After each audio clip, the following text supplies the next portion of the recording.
Heureux de vous retrouver sur Medi 1, soyez les bienvenus. Le 6 mars dernier, la Côte d'Ivoire a procédé aux élections législatives, un scrutin relativement calme et apaisé selon plusieurs observateurs. Les enjeux de ce scrutin sont majeurs car cette année, il n'y a eu aucune place pour le boycott. Comment se sont déroulées ces législatives? On en parle dans cette émission à travers le rapport d'une mission d'observation.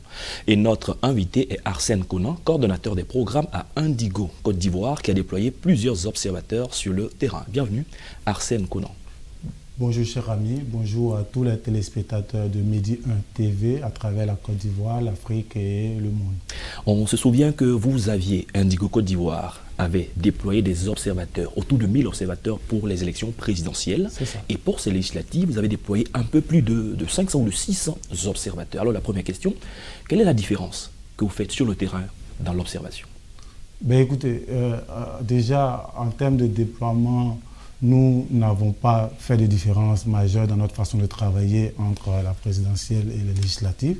Après, il y a que certaines réalités budgétaires, pratiques, nous ont amené quand même à revoir nos prétentions en termes d'effectifs. Mais n'empêche que nous avons mis les bouchées doubles pour pouvoir être quand même l'une des missions les plus fournies lors de ces législatives 2021.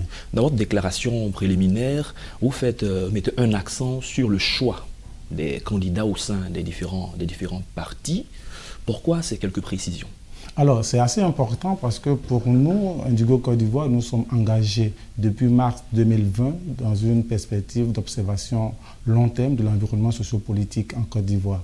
Et pour nous, un scrutin, quel que soit ce scrutin, il intervient dans un contexte bien défini et il importe de pouvoir baliser ce contexte-là pour mieux comprendre les enjeux. Alors, globalement, nous assistons à une sorte de recomposition du champ politique en Côte d'Ivoire. Vous voyez que le RHDP, la coalition ou le parti au pouvoir essaie de consolider ses acquis. Nous avons assisté à un rapprochement entre certaines sensibilités politiques, notamment le PDCI, RDA et EDS, qui est une coalition suffisamment proche de l'ancien président Laurent Gbagbo. Et pour nous, ce sont des éléments assez importants qu'il faut pouvoir préciser. Nous savons qu'une autre frange de l'opposition a essayé de se mettre en coalition, notamment FI, DPCI, pour certaines localités.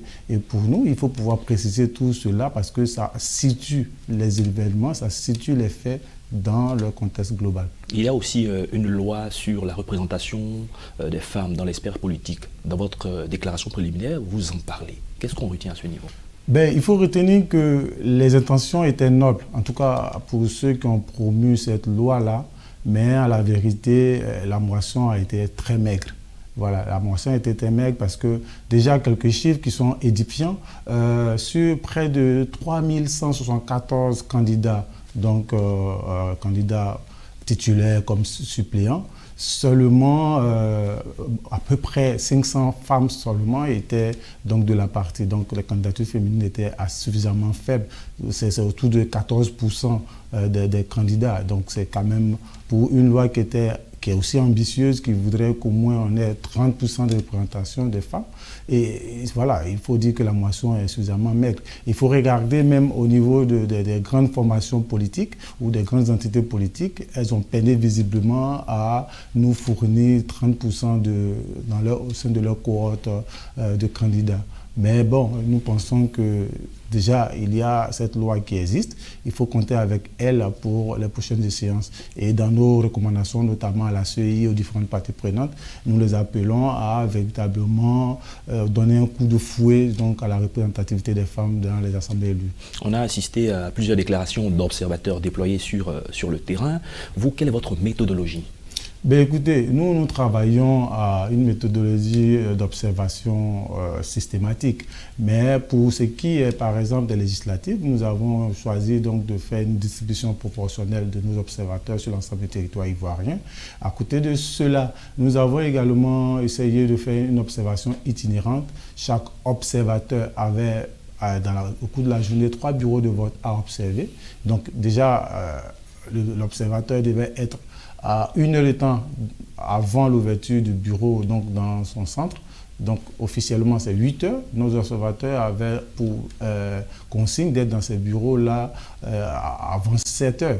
Voilà. Et donc il fallait observer donc, ce premier bureau donc, dès l'ouverture, ou j'allais même dire avant l'ouverture, jusqu'à l'ouverture également, et jusqu'à 10 heures du matin. Voilà. Donc ça le ferait autour de 2 heures, 3 heures si on compte 1 heure avant. Et puis après quoi, il fallait encore partir dans un autre bureau, y être autour de 11 heures, y rester de 11 heures à 13 heures. Et ensuite se retrouver dans le troisième bureau de la journée à partir donc, de 14 heures, observer jusqu'à 16 heures.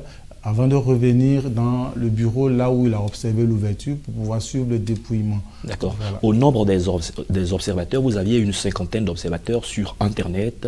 Quel était leur rôle et qu'est-ce que vous voulez me faire comprendre? Alors, c'est véritablement la particularité de notre dispositif d'observation. Nous avons certes un peu plus de 500 observateurs mobiles citoyens sur le terrain, mais nous avons aussi rivés sur les écrans 500 observateurs en numérique qui étaient mobilisés. Vous savez que les réseaux sociaux... 50. Pardon, 50, oui. Vous savez que les réseaux sociaux aujourd'hui constituent un acteur majeur dans la vie sociopolitique ou la vie sociale de façon globale dans notre pays et à travers le monde. Et pour nous, il faut pouvoir regarder cela de près. Il y a beaucoup de, j'allais dire, d'infractions, d'incidents qui sont sur les réseaux sociaux et qui parfois peuvent envenimer la situation. Donc pour nous, il faut pouvoir regarder de près tous ces éléments de diffamation, de ces discours de haine ou tout ce que vous voulez qui n'est pas conforme, donc, par exemple, au code de la législation. Code de bonne conduite également. Bonne conduite, par exemple, que les partis politiques se sont donnés, et aussi même à la loi électorale. Et pour nous, regarder cela nous permet donc d'attirer l'attention des différentes parties prenantes sur ce qui n'est pas bon, ce qui est répréhensible, afin aussi de pouvoir faire des recommandations allant dans le sens d'une meilleure gestion, une meilleure prise en charge donc, des réseaux sociaux dans notre pays. Justement, parlant de recommandations, vous avez produit un document qui n'est pas encore archivé parce que le rapport final sera disponible certainement bientôt. Mais quelles sont les quelques recommandations que vous faites et à qui? D'accord. Nous avons essayé donc de repartir nos recommandations de sorte que les différentes parties prenantes concernées puissent voilà, prendre ce qui leur revient. Alors déjà, nous avons fait principalement des recommandations à la Commission électorale indépendante, à qui nous disons déjà merci parce que nous avons eu vraiment beaucoup de soutien de la part des commissaires centraux qui nous ont permis par moment de décanter des situations quand certains personnels électoraux, donc les agents électoraux dans les bureaux, outrepassaient quelque peu les consignes et refusaient l'accès, par exemple, à nos observateurs.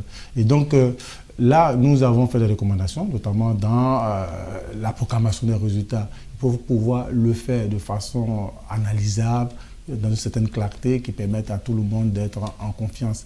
Après, nous avons fait des recommandations, notamment sur la formation des agents électoraux, parce que parfois on a constaté des insuffisances. Et là-dessus, nous avons demandé que cette formation soit continue, de sorte que les uns et les autres puissent véritablement intégrer le processus électoral. À côté de cela, nous avons bien entendu appelé, par exemple, au respect, en tout cas l'application stricte de la loi sur la représentativité des femmes dans les assemblées élues, par exemple.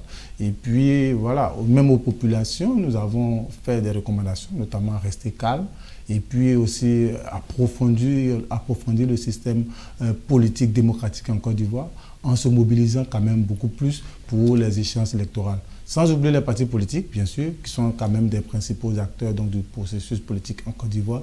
Nous les avons appelés dans nos recommandations, notamment à éviter d'anticiper sur les résultats, de se autoproclamer vainqueur, parce que les seules institutions en charge donc, de la proclamation des résultats sont bien connues. Voilà. Et donc il faut pouvoir respecter cela, parce qu'ils se sont engagés dans un code de bonne conduite, et justement, il faut respecter ce qu'on a signé, soit par soi-même ou par nos représentants. Après, il faut éviter en tout cas au sein des partis politiques, a appelé les partisans, par exemple, à manifester, à pouvoir se faire justice quand ils se sentiraient lésés, parce que tout compte fait, il y a une procédure même en cas de contestation, et il faut pouvoir suivre cette voie légale qui garantirait en tout cas la quiétude, la paix sociale dans notre pays. Et nous espérons que ces recommandations seront prises effectivement en compte. Monsieur Arsène Konan, c'est la fin de cet entretien. Merci d'avoir accepté notre invitation. Merci. Je rappelle que... Oui, allez-y. Ça a été un plaisir pour nous de nous retrouver sur les antennes de Medi 1 TV. Je rappelle que vous êtes coordonnateur des programmes à Indigo Côte d'Ivoire qui a déployé autour de 600 observateurs sur le terrain pour l'observation électorale des législatives du 6 mars dernier. C'est la fin de cette émission. Merci à tous de l'avoir suivi. Bonne suite de nos programmes.